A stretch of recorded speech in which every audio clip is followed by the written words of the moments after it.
Kita na namin si Mona Lisa.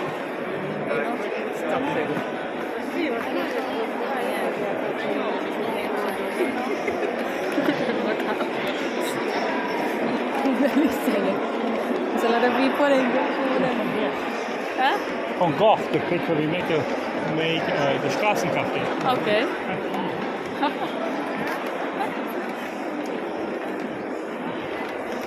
Finish na kay Mona Lisa.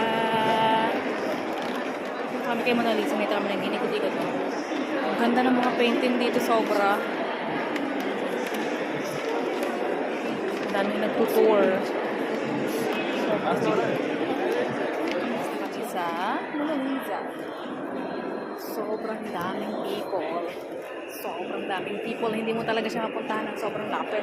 Pero sabi nila hindi naman daw yun yung real ba? Kumbaga parang ano lang. Ganun. So, yeah. Imitation. Parang hindi siya yung ano kasi ang mahal-mahal kaya ng pinaka-original yung parang hindi mo yung ganun talaga siya mabili. Ganyan. So, daming tao as nakakayang mag-video but yeah. Yun. Pati sa amin na aking yung sound bells. At nagharap namin yung aming pupuntahan kung saan kami pupunta ngayon. Yeah, oh, meron dito guys may salamin. I'm going to make a picture here in the salamin. Dahil ako sa inyo. Here. That's the salamin. Oh, kuk mamalabi. That's salamin.